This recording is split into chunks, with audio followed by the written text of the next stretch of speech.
So we're going to talk about probably some baseline examples of what personalization can be. Then we've actually got a test case to run through, and we'll ask for your involvement a little bit. And then we're going to talk about sort of a technical, some technical elements. How many technical-driven people do we have in the room? This is the one I was looking for. But and how many people are sort of more in the marketing stream? Great. So this is the audience is correct for who we were looking for. So let me give you a quick introduction about us real quick. We're Agency Oasis. We're located in 4 different cities across the country. Boston is our headquarters, which is why we have such a heavy involvement with MyTex and FutureM. We're also located in San Francisco, Chicago, and New York City.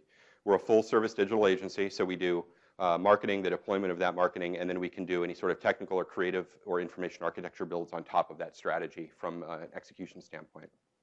Who we are individually is my name is Jason Fields.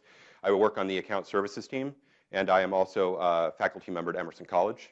And we have Matt Thomas, who's our creative director, who has been on a whirlwind tour this year. He was this week. He's been in Las Vegas over the past couple of days presenting at another conference, and he flew out from San Francisco just for this event. So we're happy to have him. And then we got Nick Laidlaw, who's the CTO and co-founder of Agency Oasis. He is a CMS expert, content management systems, and also has been recognized by several content management systems, including Sitecore as an MVP. So that's sort of a synopsis of who we are. And I think you'll notice that we're going to have a little fun with theme here. Halloween's just next week. Who's going to dress up in a costume? Any plans? All right. Got a bunch of curmudgeons in the audience. Who's going to host or go to a Halloween party? This whole center now we're getting a little better. You guys just don't like Halloween. That's okay. We'll turn you around. All right. We're going to come back to that, but you're certainly going to get in the mindset of Halloween. So we have a toy for you all to play with today that we're going to pass around. So I'm going to encourage you not to open it until everyone has one, and then we're going to play a little game with it. So this thing might ring a bell. If you in grade school might have played with one of these. They call it a paper fortune teller. And actually, let me grab one up here as well. Thank you. We don't need it. No, we're good. So, for those of you who missed grade school, these things, you used to play with them like this, right? You open them this way and that way. So, do we have them all around pretty well? All right, so here's what we're going to do. It's a bit of a sorting exercise. So, everyone, go ahead and spell your first name, and I'm going to try. Mine's going to be a really quick exercise. It's Matt with 1 T. So here we go. So M-A-T, like that, right? Yeah. So however, it doesn't matter which side you start on, right? M-A-T, and then look inside, and you've got trick and you've got treat. Go ahead and pick one. So I'm going to choose treat, and then continue with that many letters, right? So T-R-E-A-T. And the result that you open up also has trick or treat. So whichever you chose earlier, I chose treat. Go ahead and put your finger on that panel and open up that panel. Yeah, I already did. All right. Hold that thought. We're going to come back to this. Remember who you are. So before we get into the conversation around personalization, it's sort of important to understand why we want to talk about it. I mean, besides it being a buzzword that everyone's hearing in the market now, it's been around for a couple of years. You know, some key statistics that drive our conversations with our clients is that 61% of any retailer, and of course this is e-commerce based, but 61% of all retailers in the US, and the number shrinks only nominally when you do it globally, think that personalization is the most important factor when it comes to their marketing campaigns, which means it's heavily, heavily weighed in terms of the strategy people are putting out there. The other key metric, of course, numbers can be very important to a group of people, but if they don't have dollar values on it, we don't really want to talk about it. By 2016, there's going to be $77 billion spent in marketing campaigns in the US annually. So if personalization is becoming the first and most important element of marketing campaigns, and we're going to spend $77 billion doing it, it's probably something worth talking about. And that's sort of our justification as to why we want to do it. As the marketers in the room, you're probably used to needing to dissect your audience and figuring out who you need to speak to at certain times with what channels. This is an example of an audience. You may recognize these people as Zombies, thank you. Hopefully this doesn't look like your audience. And we can sort of make some presumptions around what zombies are after. Anyone? Brains. Brains. Nice. Thank you, Douglas. Yeah, not for long. We have zombies. So we know at least one thing about this audience, right? We know that we have an audience that's after brains, but in reality, there may be some subsects of this audience, right? For instance, these two people actually might be thirsty, right? So they want brains, but they also want something to drink. Maybe they're fine diners. They like a glass of wine. And then we've got a couple of other people here that are just lethargic. They're crippled. They can't walk upstairs very, very well. And so we know that as a subsect of our audience as well. So the idea is that when we start identifying key members of our audience, we don't necessarily need to create such a large umbrella that everyone fits into. We can actually drill down into some subsects.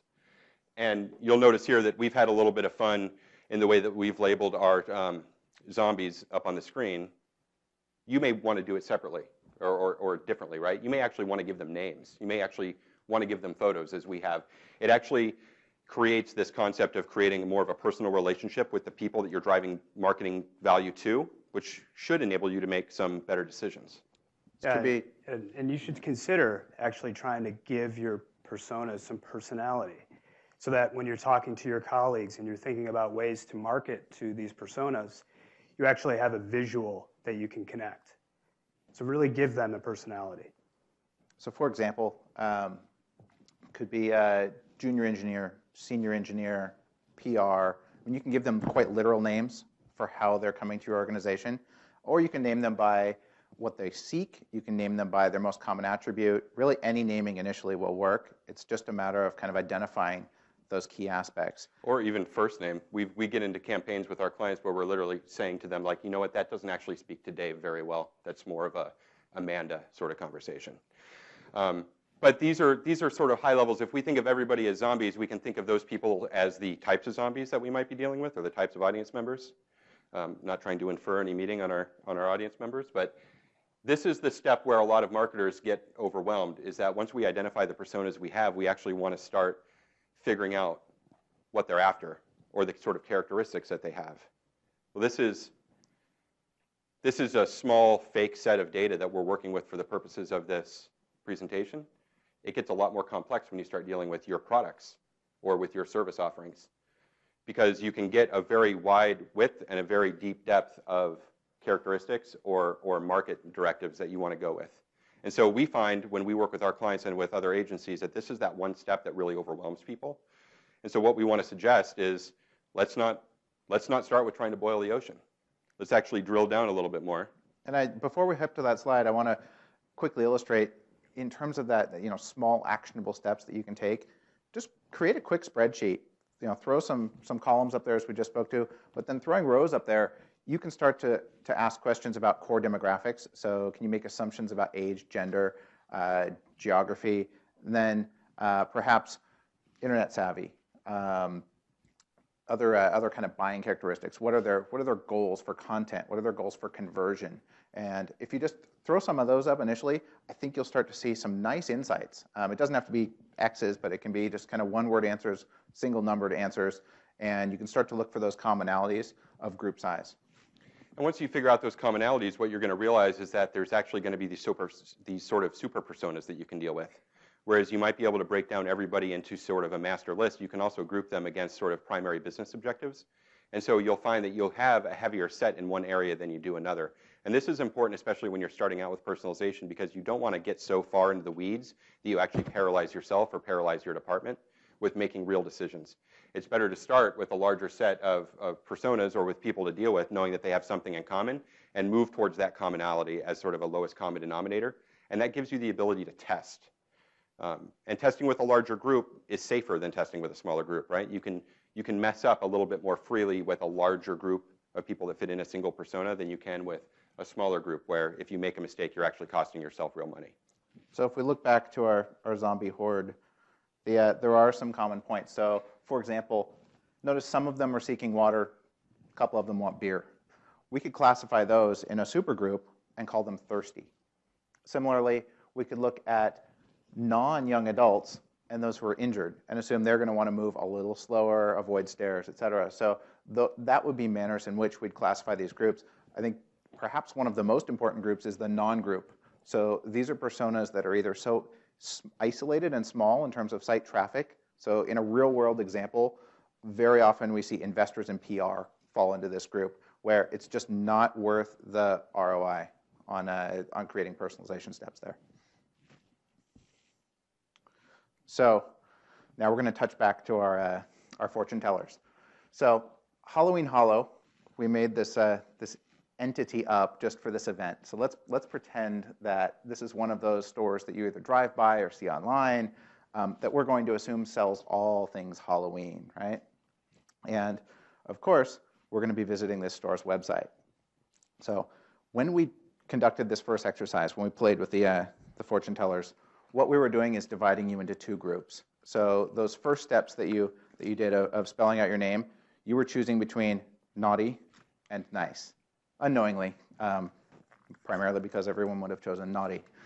So you took that first step unknowingly. You self-sorted into one of two. But then when you took that second step, you chose trick or treat. So what we've done is we've divided the room into four groups. We'll see how equal this distribution is, but hopefully it's fairly well distributed. So we're going to tackle those four persona groups right now. The first one that we're going to identify is the naughty trickster, or as you may have known when you opened it up, the adult costume seeker. Do we have any adult costume seekers in the room? Awesome. You're my very close brethren. I am a naughty costume seeker as well. The second group is really my core, which is the naughty treaters, or the people that are looking for adult parties. We don't mean adult parties in that sort of dirty way. We mean literally adult Halloween parties. Let's not go there, although I just did. How many adult party goers do we have? All right, awesome. So keep that in mind. We're going to get back to you. And the third one is kids costume seekers. Anyone with me? Just a few. All right, so we're the ones that are looking for some great costumes for our kids. And fourth, how many people would be planning a party for kids? All right. I lost one. Nick, you're alone. You lost a few. So this would be a group of people whose mindset is, I want to plan a party for my child, maybe involving costumes, maybe not, but I might be looking for ideas, I might be looking for supplies. Kind of keep that in the back of your mind, and we're gonna come back to that in a minute here. So here are the four. You've hopefully self-sorted into one of the four. If you have not, we have a special conference for you down the hall. And we're going to come back to this. So we're teasing at this. We're going to come back to this in just a minute. All right, so what are we here for? We're here to talk about personalization. We're setting some of this up, obviously, with the exercise that we just did.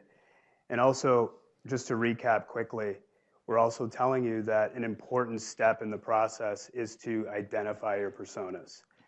Apply some characteristics to those personas, make them real so that you know how to market to them and that you know how to segment your audience. So what's the definition of personalization? We talked about some of the steps, but really what's happening is that you are tailoring the content experience to the consumer's needs. So there are a couple of ways to do that. You can tailor the experience explicitly, and you can tailor the experience implicitly. We're going to talk a little bit about each. So the first one is explicit personalization. So what does that mean? You've all actually likely have experienced explicit personalization. What it means is that you've gone to a website, you've provided some information, just information beyond just first name, last name. Maybe you've told them your address, or maybe you've told them a few preferences about yourself, that you're interested in the certain types of services or products. That's explicit personalization. The website can use that information to offer products and services that are similar to the interests that you've provided to them. This is something that's been around for quite some time. It's a technique that a lot of sites use today. The next evolution of that is implicit personalization. So let's talk a little bit about that. implicit personalization is when the website experience is changing based on your click pattern. So a term for that is digital body language. So what does that mean? It's the website's way of trying to figure out what are you really interested based on what you're clicking on. It can also use information based on your location. So for the non-technical people that are here, with every request that you make on a website, there's a packet of information that's passed along with each request. And that information can include very detailed information about where you are, especially if you're using a mobile device. That information is becoming very, very valuable.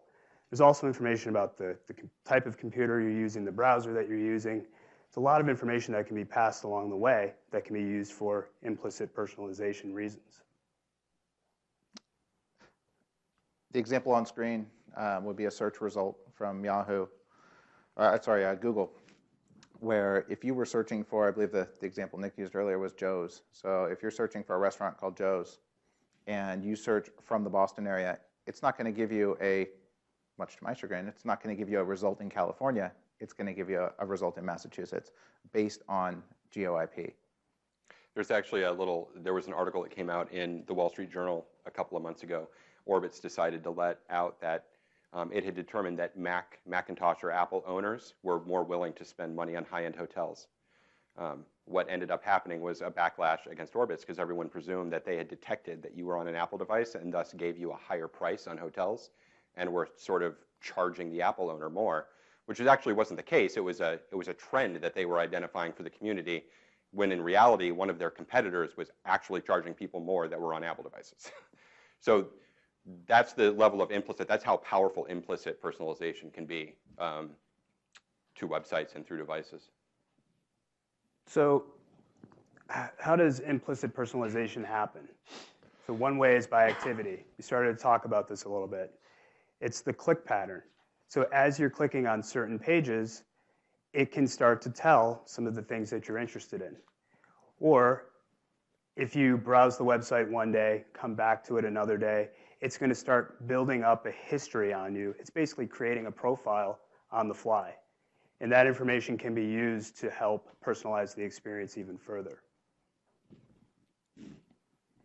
The next way is by location. So we talked about this a little bit, and the example that we gave, and one that you're probably most familiar with, is when you do searches, you get localized results. But you can also see that this can be expanded to other scenarios as well. So perhaps if you are visiting a website, you're in a cold climate, you will get scenery or creative that is cold climate based. These are little tricks that are made to help the customer, help them resonate with the brand and help them feel like this is closer to home. This feels like me. So what are the pros of implicit personalization? A lot of pluses along the lines of implicit personalization. The first one is that it's really non-intrusive.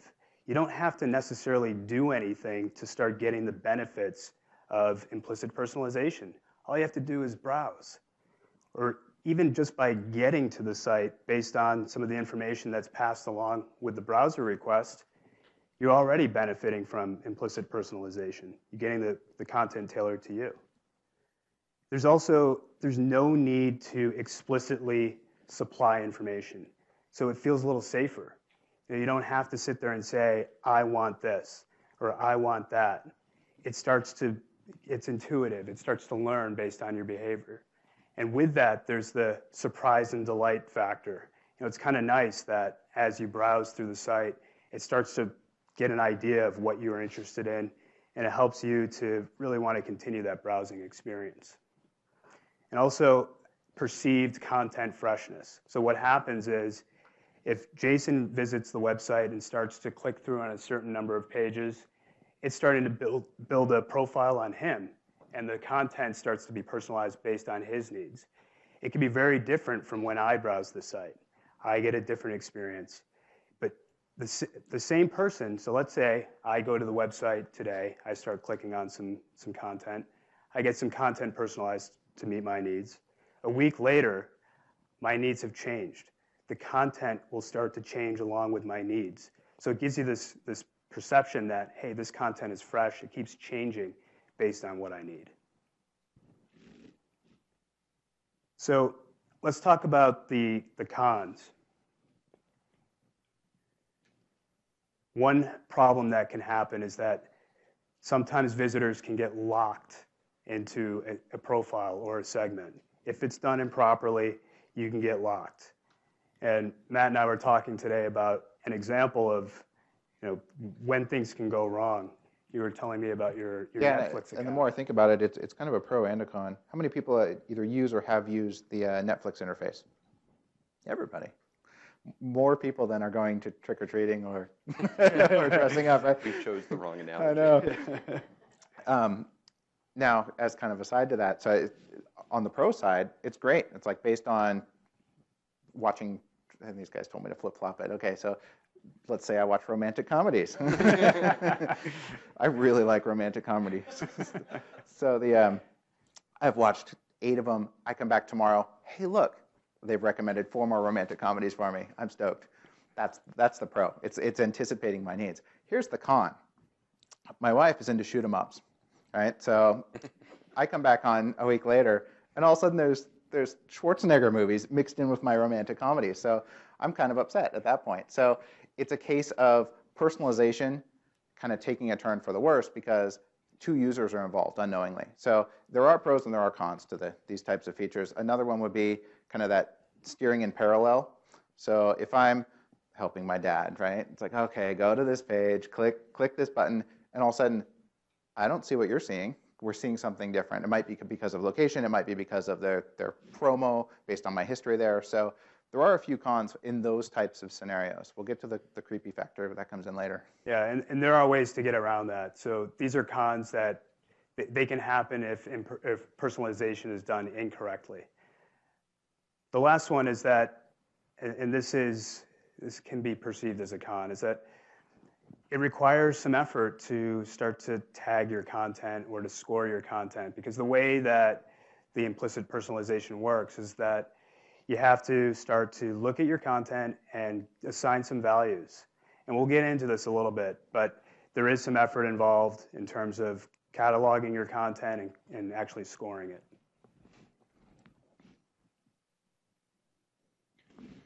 So what should we do in order to really create more of a strategy on it? Well, what we're sort of suggesting is that we focus on the largest group. Again, for some of the reasons that I shared earlier, which is, you can make bigger mistakes with a larger group and see sort of less impact on the business. But the real meaning behind it is that if you're just getting into this idea of personalizing your content within a digital space, we're all novices and we don't know what we're doing. So that larger group allows us to make a lot of different decisions and to be able to get the data back to try to understand what it means. Once we get really good at it, we can take on smaller subsets of that group, or we can take on a different group that has smaller numbers. But if we focus on sort of the largest persona or the shared persona that we can identify, we're going to be able to determine what methods are working and what methods aren't, and really sort of cut our teeth on this while we're learning the process. So let's take a look at the persona-based goals here.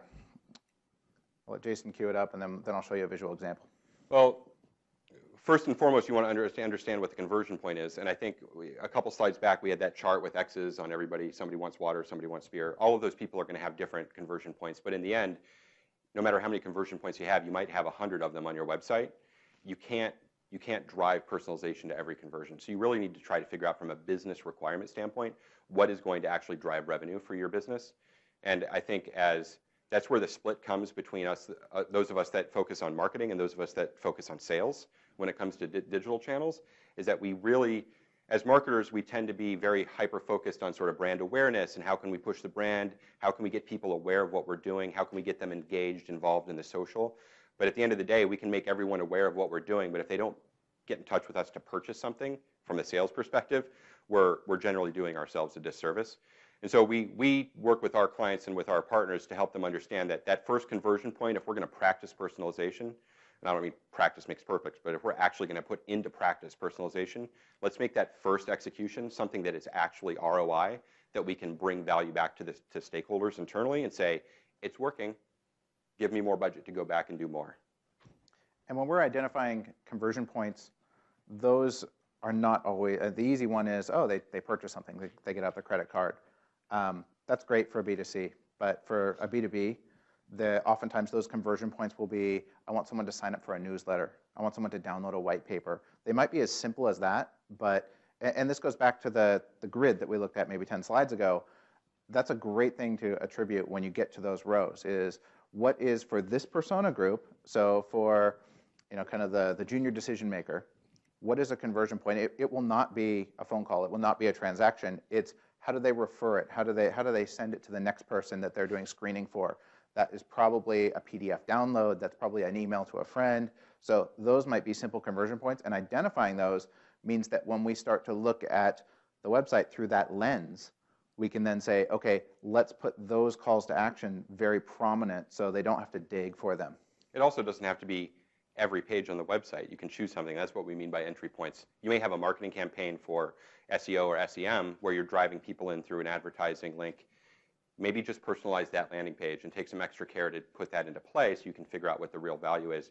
Or maybe you just want to focus it on your homepage because 98% of your traffic is going through that particular channel. Figure out what that is and use it as that sort of test bed or that lab to start to put this practice in motion. So let's look at something visual. This would be a site, obviously, for Columbia. But just dissecting this site, where are the opportunities for personalization? So if I were kind of that brand keeper of this website, I might point to kind of up there at the very top, right? Flat rate shipping, $6. That might be $6 to Nebraska. It's going to be 12 to Oregon. So you can take that GeoIP lookup and customize the shipping to the proximity of the person who's logging onto the website. That's a great one right there. The hero area, that's probably the lowest hanging fruit in my opinion, is how do you take that large splash area, and as Jason said, we're not going to do this for everybody, but we're going to identify those top 1 or 2 buckets of commonality. So in this case, there might be people that are either keyword searching for boots or using the word snow when they come to our website, and we're going to serve them up a waterproof footwear. Conversely, there might be someone who is going to Hawaii and they want Tevas. So if they type in something about rugged sandals, that's not a very appropriate image. That doesn't resonate when they get there. So I'm going to consider building out different images for this.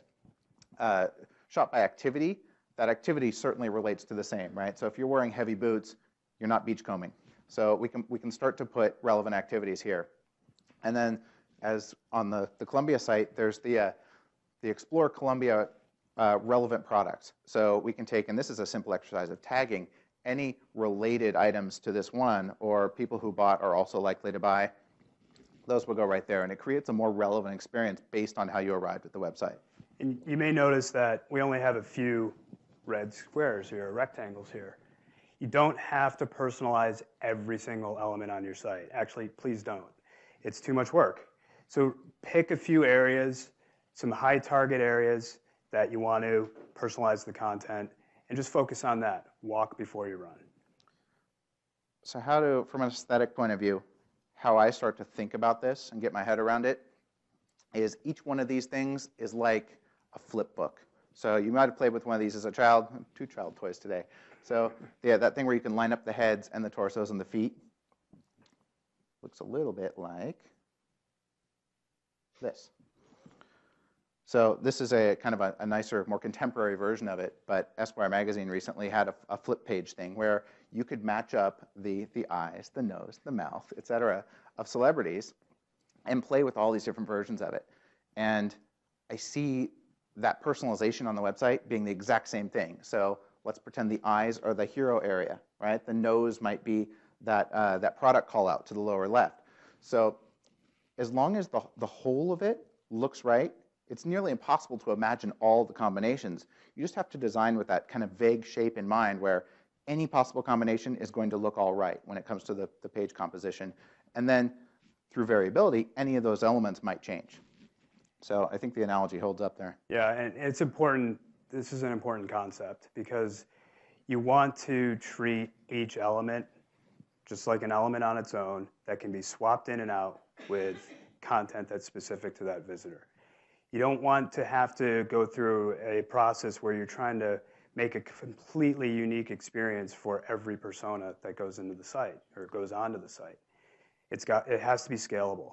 You want to set up the foundation and just you pipe in the content as an editorial or a marketing process. Don't make it a technical process. Don't make it a creative process every time, or else you're going to run out of dollars and you're going to run out of time.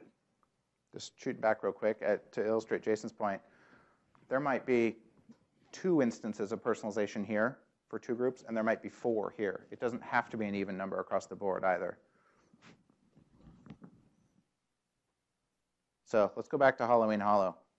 So does everybody remember which group they're in? I've got like 2 people. Exactly. All right, so these groups, we are going to visit the Halloween Hollow website. And we created this website, actually designed this website just for this event. This would be a generic view of the website. So you come to this website, you drove by it, you saw it, perhaps you searched for it on Google. This is what came up, this is what you visit. Now this is a non-personalized view of this website. So if I didn't know anything about my visitor, this is pretty much the standard tactic that we would take. We'd put that kind of hodgepodge hero image up in the top. So we've got a little bit of party stuff going on. We've got a little bit of costume stuff going on. We've got some adults. We've got some kids. I want to give people access to my location, so I've put down a very convenient select a state. Costume rentals happen to be one of my high ROI items, so I've got that right there. And then this spot we didn't really know what to do with, so we just put in some generic content there in hopes that it maybe stabs at someone in general. And this is typical. We all deal with this, where you're serving many audiences and you want to try to cater to every single one on the homepage. Everyone's fighting for that real estate for their audience. So what ends up happening is that, yeah, it's pretty good, but if you're in a specific segment, it may not speak directly to you. So that's when personalization really does help. All right, so my adult costumers, where are you? All right. One way over on the end. I'm going to pick on you later. All right, so let's take a look at the default homepage again. So we're looking for adult costumes. Does this speak to you? No? I mean, we have arguably 4 adults in that hero that are wearing costumes. But if we're searching, or if we came to this site and we're looking for a costume for ourselves, presumably we're all adults in the room, what might we want to see? Anybody? More options? Maybe an actual adult in a costume that's a little more poignant to us than including the kids that we don't care about? Okay, so let's take a look at what What's wrong with the kids? Sorry. These 2 guys have kids. I never want kids. I get picked on. So here we've got sort of a revised homepage. So maybe this person came in from adult costume Google search, or maybe this person came in through an ad campaign that we had online, and we know that we've targeted that towards this persona. So now, arguably, we've taken away the sort of fire hose effect of that hero area. We've narrowed in, so it's a little bit more risque, but we have an adult woman in an outfit, so it's speaking directly to it. We've also made some other choices. You can see sort of the most obvious one is, whereas before we had a drop down of locations, we've now started using the geo IP to identify that we're here at the Fidelity Center, so our closest store is going to be over on Hull Street in Boston.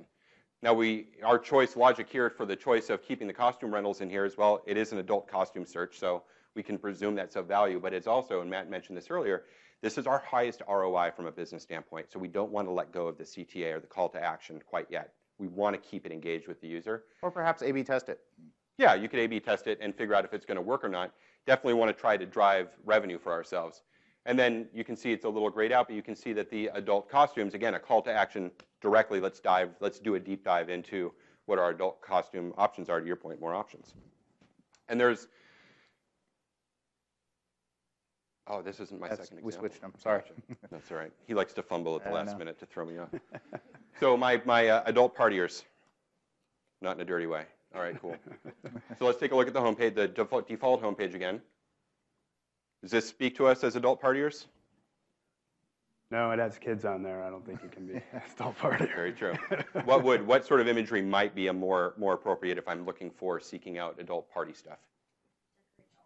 Decorations, alcohol, my man. Booze. What are you doing at 5:30? Yeah, absolutely. So let's take the opportunity to focus in and have that backup visual so that we're feeding that same sort of engaging experience to them visually. You can see we've also made some other choices. Now we're still in the same location, so we've got that. We still have costume rentals, high ROI. We presume if they're throwing a party, perhaps they need a costume. That could be a logical choice. Then we've also got the entertainment ideas. So we presume if you're looking for party supplies, you also may be interested in getting some ideas about what to do with those party supplies. So we're driving additional value from sort of a thought leadership perspective and not just from a give us your dollars. I really do want to A/B test that middle one, though. If Okay. you don't mind. So let's A/B test it. So let's write a piece of logic in our heads from a marketing perspective that if you're looking for a party, if you're looking to have a party for Halloween, that you also probably want to make sure you one-up everybody at your party in terms of a costume. So we've created an A/B test for the hottest costumes of 2012 because we figure if you're the one throwing the party, you're the one that's going to want to be best dressed. You might be interested in that trend. Don't you have a dance for us? No, I do not. That was just in the trial run. But what you'll notice here that we've narrowed the scope of conversation to the homepage. This could be a landing page as well, right? But you'll notice that the user's now hovered over the super navigation. And although I think it's a little blurry up there, you'll notice that even though we're in adult costumes as the super nav, we're placing a call to action that's still tied back to that parent persona that they came in on that we determined, which is, if you can't read it, entertaining ideas and party supplies. So even though we figured they came in on a search or an ad campaign for party supplies for Halloween, and they went to that navigation item, we're still going to drive home to the primary facet, which is that they're looking for those party supplies. All right, my two people that are with me, kids costume seekers. All right, so let's take a look at the default homepage again. Not too bad. You know, we have a few kids, just happens to be in the center, but still, you know, we could do more. Now, knowing that I'm seeking kids costumes, let's say I went in and I did a Google search for kids costumes, or I browsed the previous day for kids costumes, I come back, this is my experience. This is a little bit lighter, it's not as scary as the default, or dark as the default homepage. So it's going to speak to me a little bit more. It's going to draw me in. I may browse and check out that costume. And then also on the bottom left, kids costumes is highlighted. So again, we're taking those, this is the same concept that we've applied to the previous two. We've just swapped out the hero. We've swapped out on the bottom left just to try to make it a little bit more of a personalized experience. These are steps that are not difficult to do, but it really brings it home when you can see it visually. All right. Where are my kid party planners? All right. So anyone sense a trend yet? This one's going to be pretty obvious, right? So the generic homepage, and if we apply our customization to it, we've got the party place for kid party planning.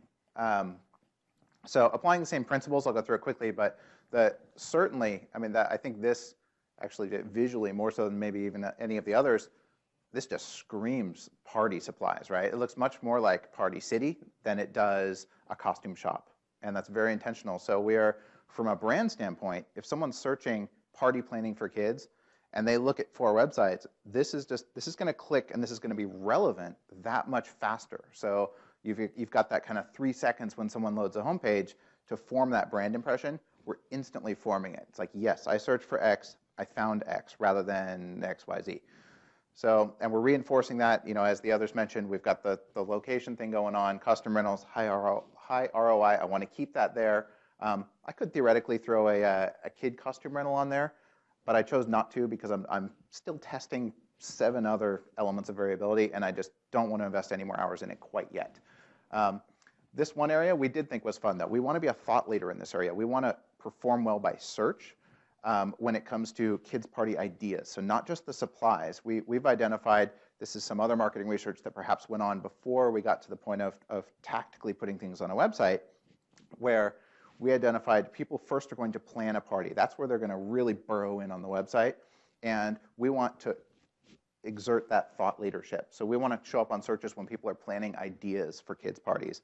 Then they're going to come back to this site and they're going to convert when it comes to purchasing cups or cake platters, cookies, any of that kind of stuff, all the way up through and including costumes.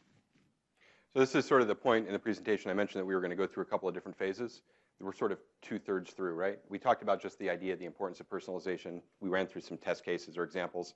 Seems like everybody in the room is probably getting it. But if you walk out of here with just a cool, that was a cool presentation, and yeah, great ideas, guys, that doesn't really serve anybody. What we want to try to do is get into a bit more tactic-based conversation and actually give people the how-to of what you can go back to your organizations with in terms of ideas, and how you can present it to people that you may rely on from a technology focus or from a content management focus to actually make an impact for your business. Yeah, so guess what? We're going to have to actually do some things here to make the personalization happen. It's not going to be a Halloween site. But the first thing you're really going to want to do is take an inventory of your content. You have to know what your content is, and you have to really start to think about it in terms of maybe categories or tags for your content. So if we use the Halloween site as an example, certain pages may be kid-friendly and certain pages may be adult-oriented. Just start to go through that process, and you're going to start to learn a lot, not only about what your audience segmentation could be, but you're going to know about your content. You're going to want to think about, does your content actually match your audience? So if you've gone through the exercise of coming up with your profiles or the personas, and you've done your content inventory, does your content actually match for what your audience is? Really keep that in mind. This next one, this is a little bit more tactical, and it is at an advanced level. And this is how implicit personalization works really well. You're going to want to come up with a scoring strategy for your content. So certain pages, if we continue on with the Halloween store, maybe one page gets a 5 for kids' costumes. Another page gets a 10 for adult costumes, because that one's really targeted just to adult costumes. So you actually use that because in the system that is developed, as people browse these pages, they start to build up a score, and they can fit into a category once they've hit a certain threshold. And we should mention this, we don't expect you physically to do all these tasks. This is kind of the armament you need to go and talk to your IT crew and say, I want to implement personalization. They're going to say, whoa, that's huge. We don't have the money for that. And no, I just want to implement it slowly. Here's how I want to do it. I want to start by identifying and tagging pages. Can we just do that over the next month? Well, yeah, that we can easily do. How do you want to begin tagging them? Yeah, and we'll tell you some ways how to do this, some ways to go back to your IT team and say, no, we really can do this. There are some easy ways, and you can always send them to us in case you need some backup. The last piece is setting up trigger points. So what's a trigger point? Maybe there's a specific page or an action that if a visitor on the website does that certain action. So let's say they add a kid's costume to their cart. Boom, put them right into the kids segment. That's a trigger point. Or a trigger point could be they put the cart or an item in their cart, it's a kid's costume, you put them in that segment, and you send them an email afterwards saying, hey, saw you were interested in some kids' costumes, and you may also be interested in the following. Maybe they could be interested in a kids' party too. And this is where that market research comes in really handy. You might determine that those who purchase one kid's costume are more likely than to consider hosting a party. So you could follow up, and through other channels, right? So you could trigger that personalization category, saying, okay, they put one kid's costume in their cart. Now I'm going to hit them in 2 days with an email, inviting them back to the site that they've already had a pleasant experience with, inviting them to check out party ideas and supplies for a kid's party. So this is a graphic. I love how many marketing-centric individuals are in the room. This is a graphic you could probably not only know, but could probably draw for me, blind. The brand life cycle, right? So it's all about kind of awareness followed by opportunity to convert through relevance, really. And then the 9 o'clock position of retention and re-engagement. So we can think of personalization in any of these components within that brand lifecycle. So what we're looking at today is primarily around trial and relevance. So we're up in the kind of the noon to 2:30 range, actually even getting down into trust. So we really want to be hyper relevant. We want people to experience kind of a nice brand impression, and such that they're willing to easily and quickly engage. However, when it gets more into that retention aspect, that's when personalization can assist based on acknowledging a return visit and offering up content suggestions based on past viewing preferences. So if you looked at these 3 products, I know from sales data perhaps that you're more likely to be interested in these types of products. I'm going to put those on the homepage for you. I know REI does this. That's one of the ones that I get quite frequently. So if you're big into skiing this time of year, you're starting to get the discounts on ski gear.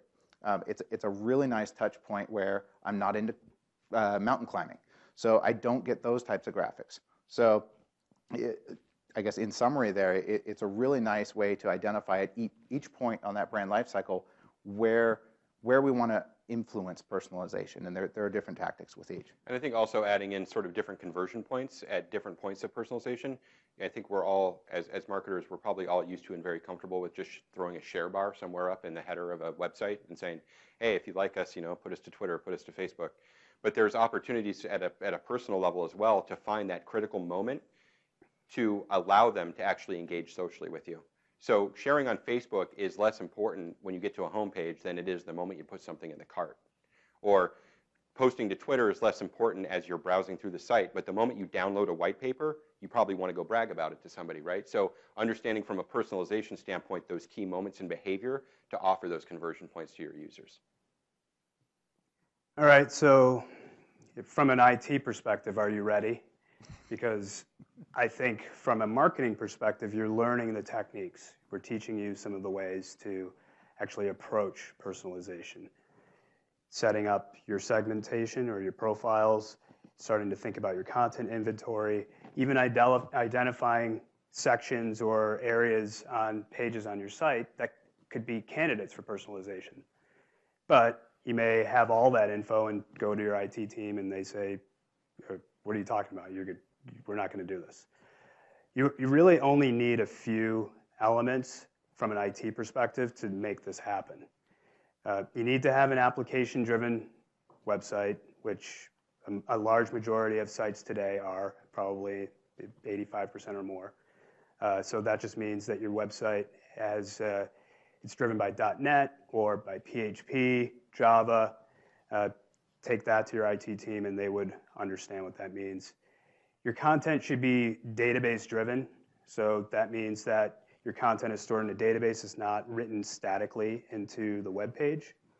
And that just makes it easy to swap content in and out.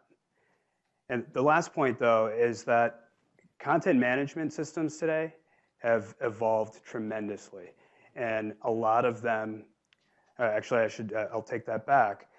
Some of the more advanced ones have personalization built in as a feature. And if you have a content management system that has personalization as an option and you're not using it, you're probably only using about 40% of what your content management system can do. Because really the power in what you've purchased is going to be within the personalization aspect of your content management system. And it doesn't need to be a large-scale effort. Implement one facet of personalization, measure it, and I think you'll have a pretty strong case for finding more effort there. This is perhaps one of the most fun slides. When does it get creepy? It can get creepy real quick. You may have heard a story where a young lady was shopping at Target and had purchased some vitamins, some miscellaneous supplies, knowing that she was pregnant, but not quite ready to tell anyone else.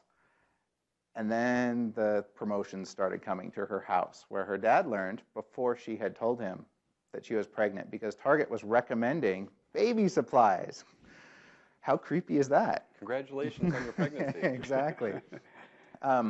Awkward. Yeah. I think that's a perfect example to illustrate how personalization can be intrusive. And the benchmark that I like to use is mirror that against a real life experience. One of those perhaps perfect examples is going into your local coffee shop and the barista kind of greets you. I order the same thing every day, and they start after a while saying, yes, I'm going to start that for you, seeing you walk in the door and have it ready for you when you hit the counter. And the reason that really works is because you realize what you've given them. I've ordered the same thing for weeks. Oh yes, of course they know me. Of course they're going to prepare that for me. The same boundary loosely applies on the internet. So if I go onto an e-store and I order a certain array of products, and I come back to that store and they're starting to suggest similar products, I get that. I mean, yes, they're being responsive. They're knowing me and they're knowing my trends. To use a kind of an opposite example, if I walk back into my coffee shop and I go to order, and the person in line behind me starts to say, oh, he'll have a latte. That's creepy. How do you know what I want? So you had it on your back. There was a cookie on there. So I think that kind of across all channels, you can start to look at that kind of custom analogy of when is it nice for someone to know what my preferences are? Well, it's when I clearly acknowledge that I've given them some signal. If I used a search term and I arrived at their site, yeah, that's in the realm. It's comparable to asking outside the coffee shop, hey, do you know any good coffee shops around? And when I walk in, they say, we're a great coffee shop. Yeah, I put that together. It's something that I asked for that's being responded back to me. It's creepy when you don't know where that input came from, when you gave it kind of covertly through your actions and it's being overtly responded to you. And I think kind of universally, that's the line. So try when you're going through this exercise of, and the flag comes up, is this creepy? See if it maps to an experience where your customers, your users have overtly given you an input and they would acknowledge that. So let's talk about implementation options. So I already told you, what do you need to go to IT to let them know? We talked about the fact that it needs to be an application-driven site and have a database. Those two things they're pretty standard. It's pretty easy. You're going to want to have an implementation team that understands the concept of business rules and conditions. Because really, when you're creating personalization conditions, they're just that, they're conditions. So if the person is from this location, show them this. If the person is part of this segment, show them that. It's a pretty basic concept, but you want to make sure that the implementation or the development team fully understands that so they can apply that to the application code. And the last thing is, make sure you have analytics in place and a way to capture this activity so that you can capture it, measure it, analyze it, and refine. And that is across the board if you're just trying to do a base implementation or if you're trying to do something more advanced. Yeah, I think that's a really important piece to stop and focus on for a second, because I think everybody in this room heard analytics and they're like, yeah, I've got analytics on my website. How many people are tracking events on their website? One. So you can get knowledge from your website. How many people come to my homepage? That's great information to have. You can actually set up analytics. I'm thinking of Google Analytics offhand. You can actually set it up in a way, and this just has to do with zeros and ones that Nick and his teams would work with. You can set it up in a way so that it can actually tell you which hero image is being displayed. So you actually know from an analytics standpoint how often content is being served up to different personas, and start assigning value to the actions that are taking place on that page, and then you start seeing the click stream.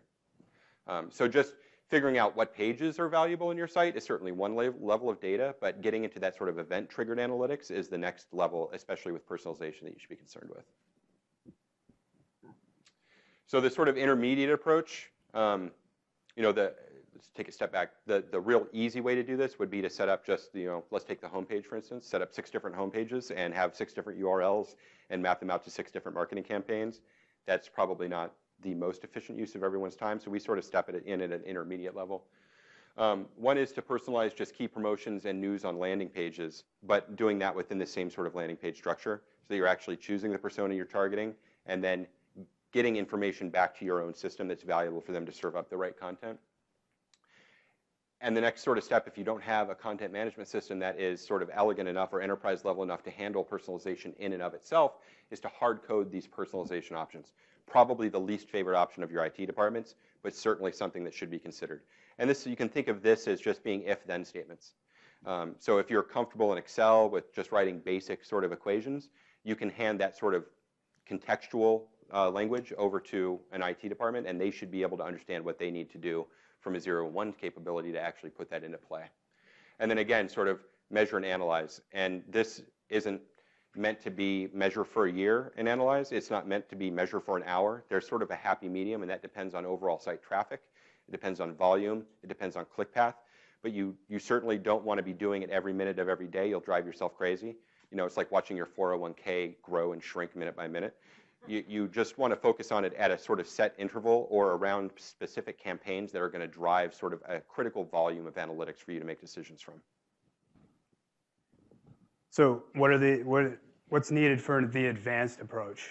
A content management system with personalization capabilities is going to get you there the fastest because it has the systems built in, and it will also have an interface built in to allow your marketing team or your editorial team to actually manage the personalization conditions. That's important.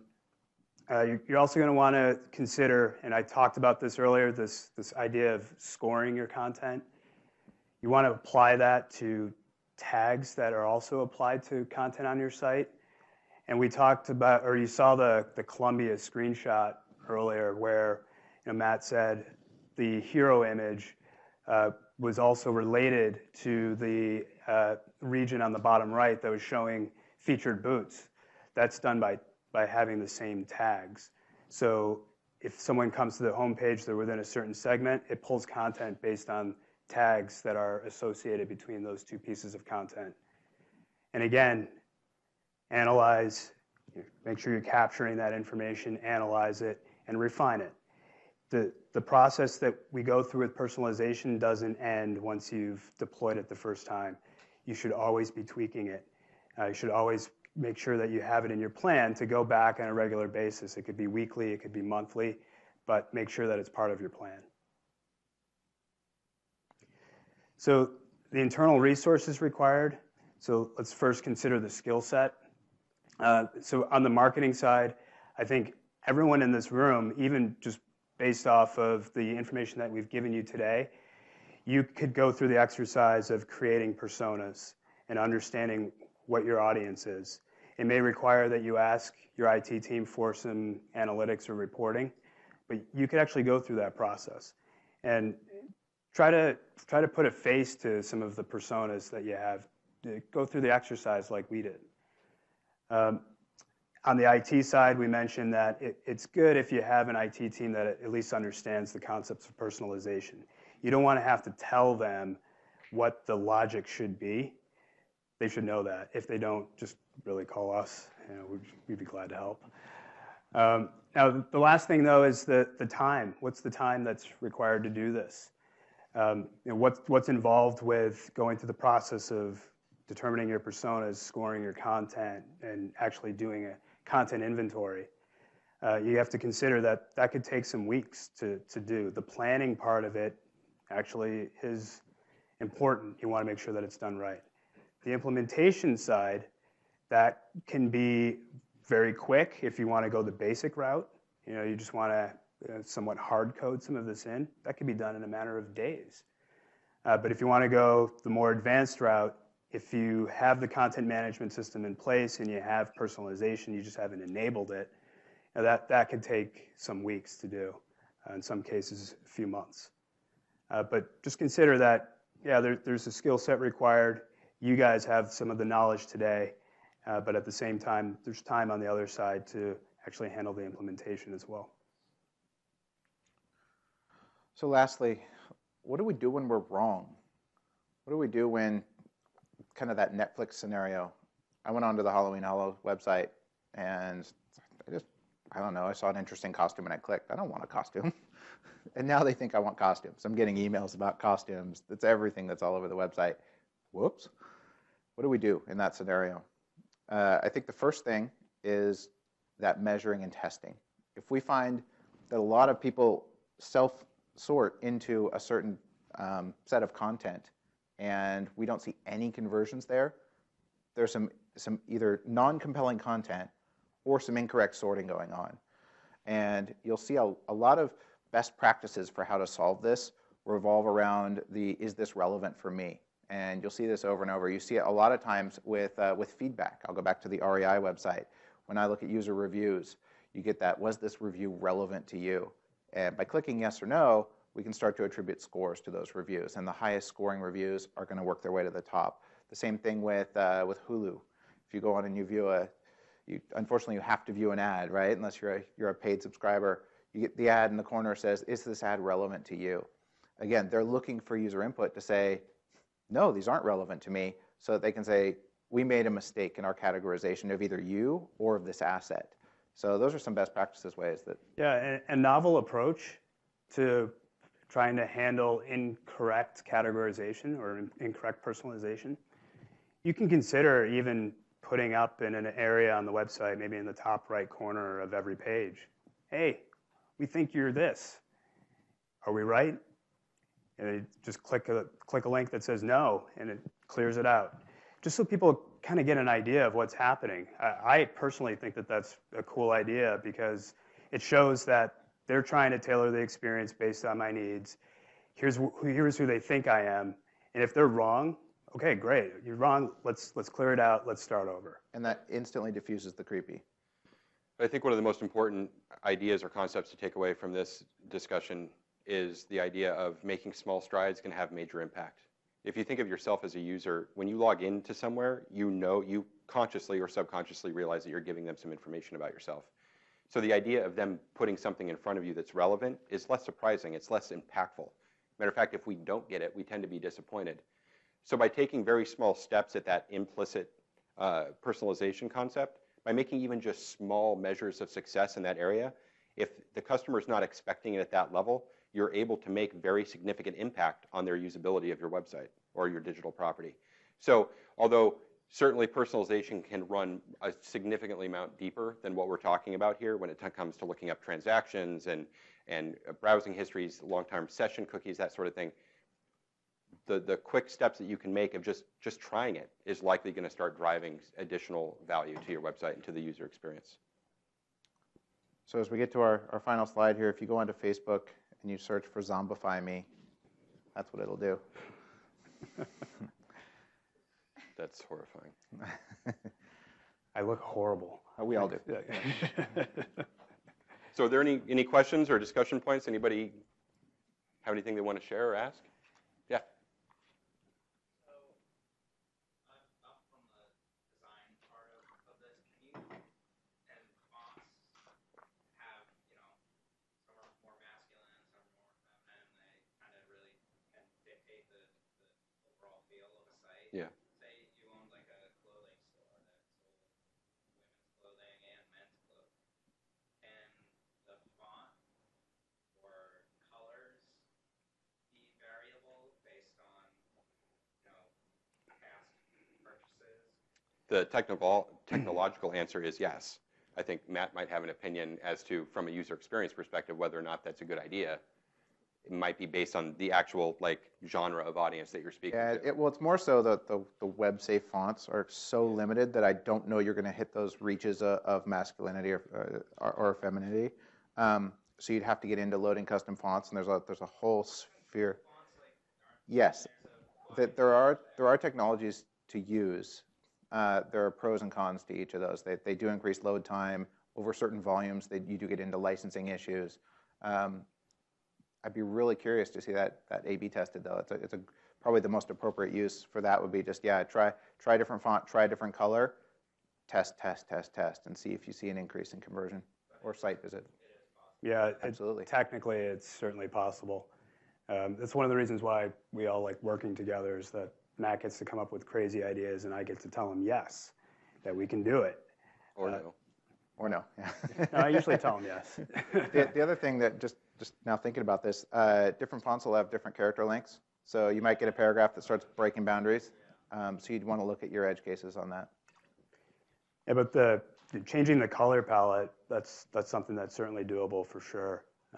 You can load in a different style sheet based on the persona that's hitting the site, and that can be built in. It can be hard-coded in, or it can even be part of the content management integration. Yeah. Can you talk a little bit more about scoring content and what that does for you? Yeah, so scoring content, excuse me, as you go through and actually catalog the content in your site or create a content inventory, you're going to want to try to apply those pages to segments that you have.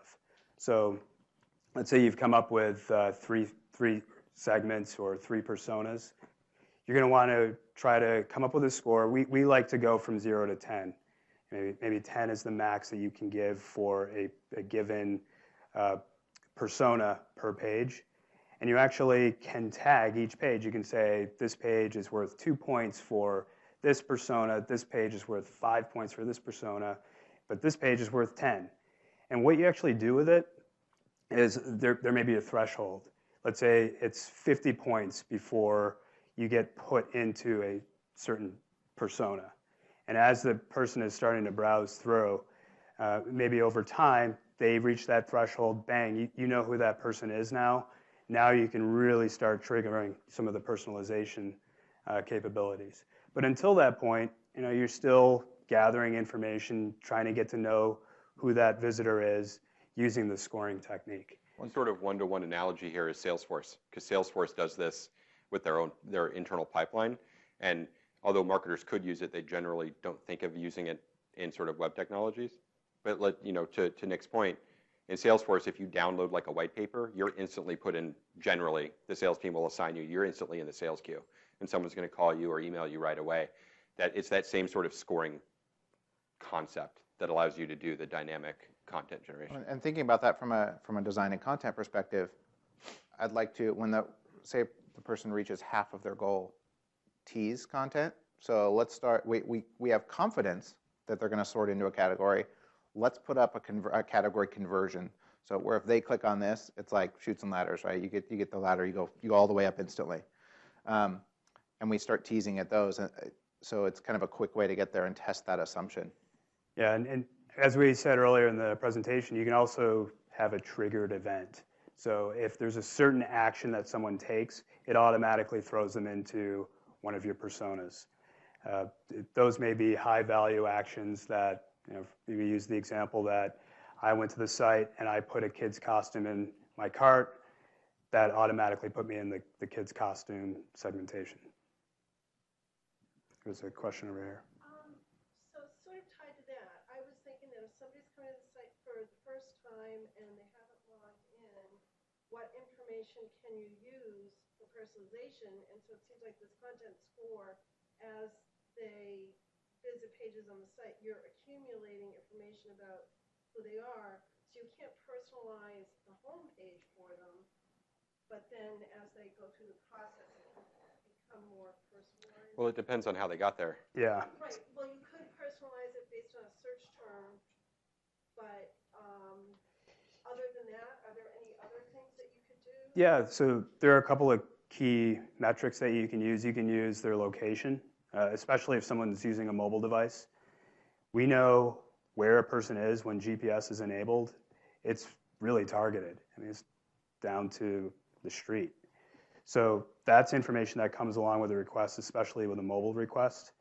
You can use the device that they're using to make the request. Maybe you know that they're a Mac user because that information comes across. So there are some things that you can use to help personalize the homepage, even if you haven't been able to build up a history until that point. But we talked about how implicit personalization can happen over time. The person doesn't have to log in. They don't have to register. They just need to visit the site, browse. They can come back a couple of days later. It continues to build up their profile. We're using cookies really to help to build that information. So if you wanted to push the creepy boundary a little bit, we could theoretically, so go back to my REI example.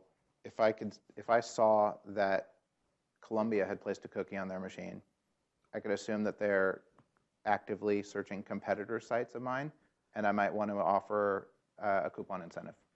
Yeah, there are tricks out there in the industry because a lot of organizations use the same advertising models or organizations. So they actually share the same cookies. So you may see this happen a lot where you go to one website, you browse for a few days, and as you're browsing around other websites, you're seeing their ads for the website that you searched for 5 days earlier.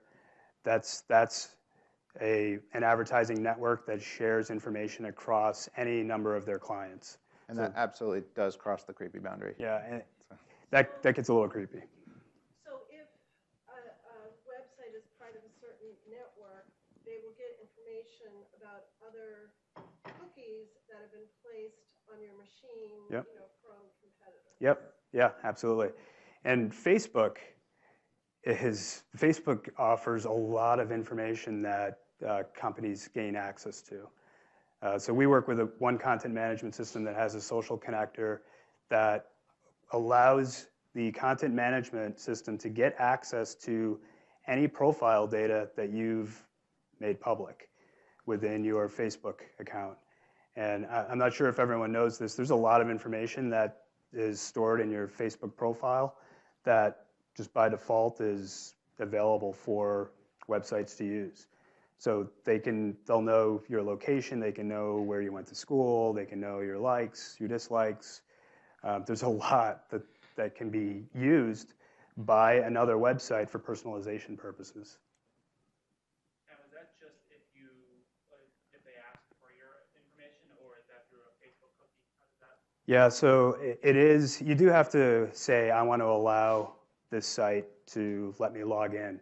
And the kind of carrot at the end of the stick is that websites will say, hey, you can register or just use your Facebook account because it's faster, you don't have to register. But really what you're doing is you're allowing that organization to get access to all of the information that's within your profile. No one really takes the time to say, no, I don't want them to see this, I don't want them to see that. They just don't do it. So now the website has more information at its fingertips than if you actually went in and registered. And that can be used for personalization purposes. So it can be used for good and bad. So back to our Halloween Hollow website, we could, so if I view Jason's Facebook and I know that he doesn't have kids, I'm going to show him the adult. At least I'm going to filter into one of the two, adult, either partygoers or costumes. So it can be immediately useful. Does this, you think, cross into the creepy pretty quickly? That I don't think would, because he has no idea. It's not overt. It's not so specific that it's strange. Yeah. That's gray area, though, for sure. Yeah. Yeah. So, like a year ago, I was shopping for a car, and I was just, on my smartphone. I just had the USA Today app, which is, newspaper news content. So I was just happened to be reading a lot about different cars, and it just seemed like, as time went on, because it's like several months of kind of just reading about cars because I just like to and wanted to make an informed decision, that it seemed like the app was producing more content geared towards cars. And I bought a car, and I sold my house, and I'm looking for another house, and now I swear it's happening again. All the content is geared towards, there's like interest rate articles and just, housing market and how it's doing in different parts of the country. And Yeah. can like an app? Sure. Yeah. Yeah, it's using web technology, so. Yeah, so So I'm not imagining it. No, Probably so, not. yeah. Actually, you're paranoid. It's healthy. Yeah, so, Do you feel creepy about that, or do you feel well served? I mean, I kind of like it. It's content that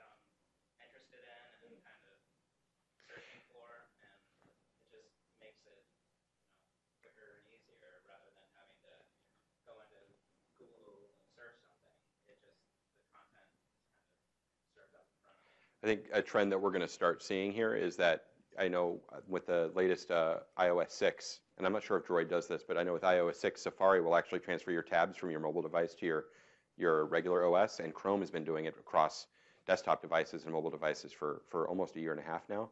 So now you're getting all of that cookie session information, all of your preferences being transferred from one device to another. So now you don't just see homes or cars on your mobile. Now when you go home and lounge out in front of the TV, you're also seeing the same targeted content. Yeah, I would encourage everyone to try just browsing websites in incognito mode in your browser and just to see how different the experience is, because personalization is happening a lot on sites that you browse every day and you may just not notice it. The advertisements will all be different because it has to go to the default. So to that previous point, so I was coming to work one day, got stuck in a log jam because there had been a terrible, terrible accident in my neighborhood. And so I went and looked up about the accident. I went, oh my God, for the next 4 weeks, I kept getting accident, bloodbath. In my news, and I'm like, no, I don't really care about accidents. It's not like a thing for me. Yeah. It was that particular instant. So how does one undo? We have to start saying, I'm going to go searching for something else so I can start squashing some previous things. How does one get in front of it? Yeah, so the process starts when you are browsing a website. It's collecting information via cookies and session data. So if you clear out your cookies or your browsing history, you get wiped clean. So just go in and just... Yeah. It's unfortunate. We could build tools to help people remove themselves from categorization, but in just the nuts and bolts of business, nobody wants to put money there. No one says, oh, I have an extra X $1,000 to put into helping people remove themselves from a categorization. So the difference is sort of geography. In a geography way of thinking, Europe is sort of light years ahead of where the U.S. is on personalization and sort of personal data rules.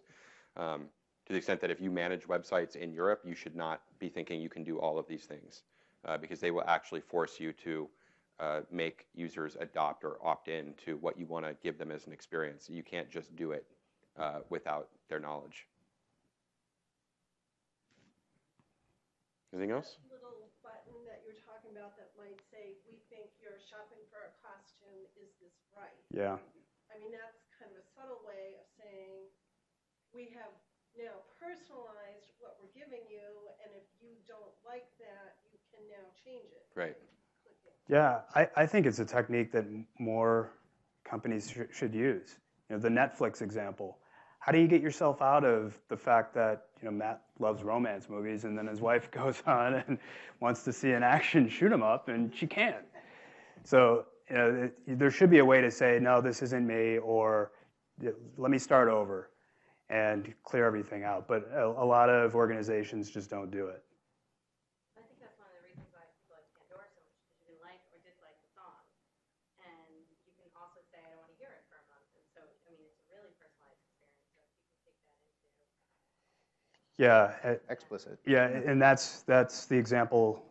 This is the example where you get locked into a segment. Pandora is good because then you can kind of shift it as you go. I shared a Pandora account with my wife once and went on a business trip, didn't listen to it, came back, and I immediately was given Broadway show tunes. A little hard to work out too, but. It's a question in the back. With the personalization, most of it's based on like the local cookie and whatnot. If you log in, then like if you have to log in, do most of those companies save that data server side? So then it's kind of, you can't just simply clear your cookies. You have to Yes. rely on whatever tools they give you. Yeah, so if you are visiting a website and you're anonymous and you start building up your virtual profile, as soon as you register, it's going to try to capture all of that information and apply it to your persistent profile. So no matter if you clear out your cookies, whatever you do, you come back, it thinks it knows who you are. Now that's the case where Netflix thinks it knows exactly who Matt is, but really that's not what he's looking for.